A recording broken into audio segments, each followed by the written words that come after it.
Then he says, therefore shall a man leave his father and mother, and shall cleave unto his wife, and they shall be one flesh. And they were both naked, the man and his wife, and were not ashamed. Right? So physical nakedness wasn't the problem. They tried to cover their physical nakedness, but they realised that it was their sin that needed covering. They realised that when they looked at themselves, they said, what can we do about this sin problem? And they realised they were naked, and they said, we'll cover ourselves up. We need sin to be covered, so we'll try and hide it. We'll do something about it ourselves. And so they made their aprons out of fig leaves, and it didn't work, right? They couldn't cover their own sin. They covered their bodies, but they couldn't cover their sin. And it was their sin that needed covering. They tried to cover themselves with fig leaves, but when they stood in God's presence in the garden, it was clear that their sin was not covered, right? In Genesis 3:21, we see that God clothed them with the skins of animals. This clothing of them with the skins of animals put in place the principle of salvation from sin and atonement to God. Sin brought death, so for atonement to be possible, death must occur, and so the animals were killed. Right? God, however, was telling us more about the sin problem than just this. Not only must the penalty of death be satisfied, but it must be death where the blood is shed. The blood is to be seen as the life. The animals were slain, and their sins became a covering for sin. Right? So when God clothed them, he covered them. Now, they'd been covered with fig leaves and it didn't work. Did this work? So we look at it and we find in this verse these teachings. Atonement, to be at one again, at one-ment, must be bought at a price. Somewhere the price has to be paid. We must be redeemed or ransomed or bought back. And the price of atonement is death. How do we know that? God said, if you eat of the fruit, you shall surely die. This death is by the shedding of blood, because this is what God did when he killed the animals. Now, it's been argued that it doesn't say here specifically that when God clothed them, that he shed the blood of the animals. And that's a thing, an error that's taught, that God didn't shed the blood, he just killed the animals. But we'll look at that later on. Revelation is progressive, and God doesn't just give us every detail immediately. As we go through studying the doctrine, every detail will be put in place. And this matter of the blood, there'll come a time as we're going through the doctrine, I'll say to you, you remember back to when we said that it didn't specifically say in Genesis 3:21 that God shed the blood of the animals? Well, now we know that they did shed the blood of the animals, because as revelation of the doctrine goes on, the progressive revelation, it'll tell us that he did shed the blood, right? And so we will know that we've got that right.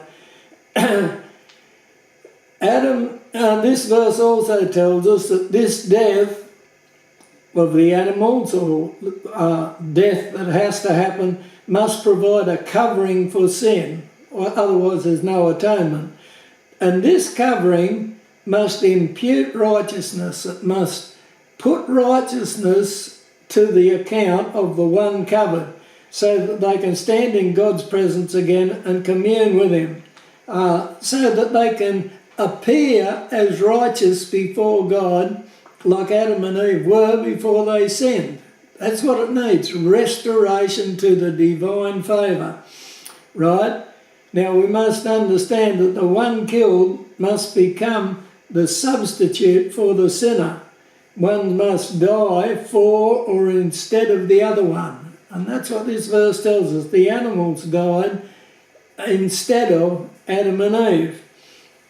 It's clear that the substitute must be innocent, without sin himself, if he is to be an effective substitute.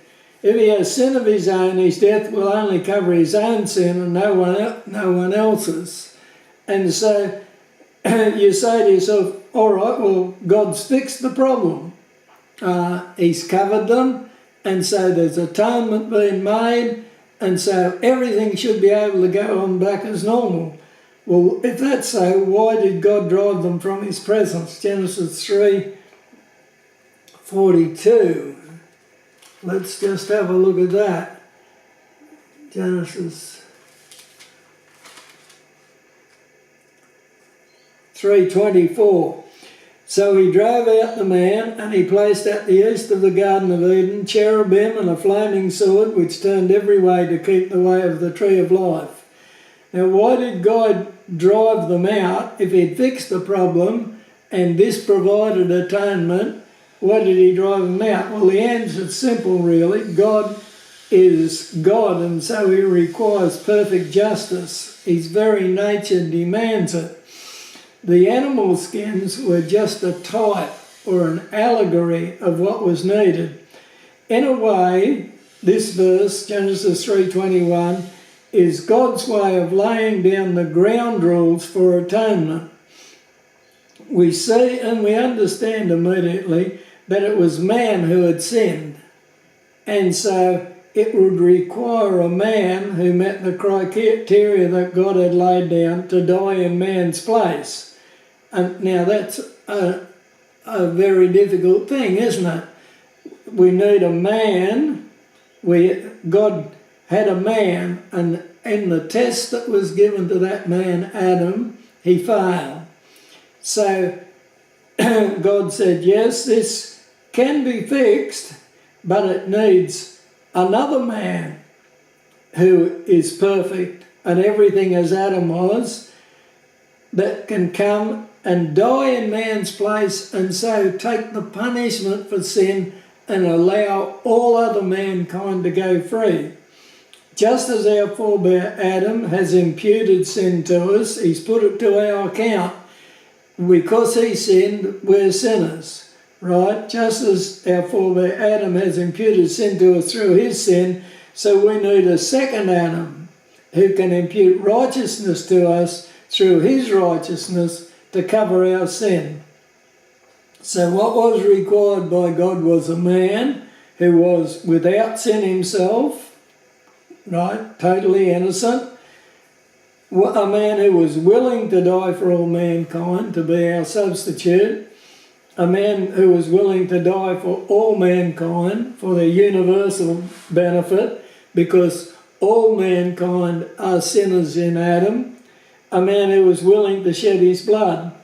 The death of such a man as this would provide the necessary covering for sin, and it would impute the necessary righteousness, put it to the account, blot out the sin from God's sight, that's expiation, pay the price for our sin and redeem us and reconcile us to God again, and allow us to be at one again with God, both in communion and in his very presence. So we see that God put in place the sacrificial system of dealing with sin as the principle of atonement. And this sacrificial system allowed for sin to be covered, and so atonement was made. Of course, these animal sacrifices were only types of what was truly required, but they put the principle in place. And so we see that Genesis 3:21 tells us that it is possible for sin to be covered. And that's the principle of this doctrine of atonement. And we'll stop there.